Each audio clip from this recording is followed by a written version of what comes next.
கடைசியாக ஒரு ஒரு ஒரு ஒரு விஷயத்தை சொல்கிறேன், இதை செய்யுங்கள், இறைவன் உங்களுடைய கவலையை நீக்குவார்.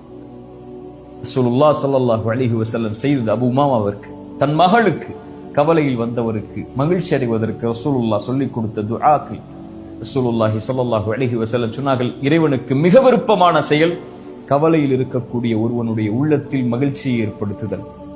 உங்களால் ஒரு கவலையில், கடலில் இருக்கக்கூடியவனுக்கு, கஷ்டத்தில் இருக்கக்கூடியவனுக்கு, பொருளாதார நெருக்கடியில் இருக்கக்கூடியவனுக்கு, குடும்ப உறவுகளை பிரிந்து வாழக்கூடியவனுக்கு ஒரு மிகப்பெரிய செல்வத்தையோ ஒரு உறவையோ அமைத்துக் கொடுக்க முடியாமல் இருக்கலாம்.